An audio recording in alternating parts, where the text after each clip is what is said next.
mind, Al Smith. Many ways, the father, a father of the modern Democratic Party. Do you know where was he from? From New York State. He was a governor. He was, raised in the shadow of the Brooklyn Bridge. And Tammany Hall. At Tammany Hall, and yet, classic Tammany Hall politician who outgrew his origins. Do you know the last Republican presidential candidate to carry New York City? Was Calvin Coolidge in 1924. 4 years later, Al Smith is the Democratic candidate, and Herbert Hoover, and Al Smith begins this process of forging an urban, rural, but mostly urban, immigrant, Catholic. He also starts an uncomfortable conversation that's not settled until 1960, and that is, can Catholics be fully respected and integrated? Can they be president? Can a Catholic be president? And there's openly anti-Catholic innuendo used against Smith, not used against Kennedy.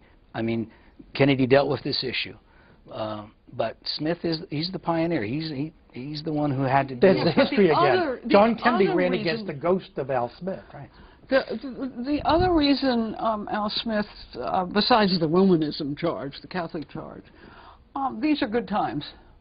And in terms of this series, we talk about the biography, the personalities, but it's really important to have the context of prosperity. It was good times. Although there were these areas, especially farming, where folks in America weren't doing so well. Well, we also know things about Hoover that we didn't know then, but remember, Al Smith is running against a guy who's personally credited with saving millions of lives in Europe after World War I. I mean, it's an Eisenhower type thing. This guy is a heroic figure. He has slogan, Who but Hoover, in 1928. But the thing about Al Smith also was, and it's relevant to today, Al Smith, in addition to his faith, was seen and heard as an alien figure.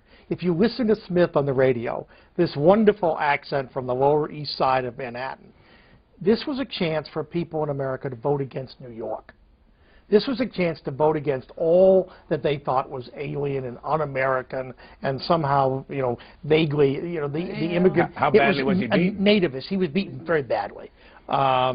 He got 87 electoral votes, and Hoover broke open the South.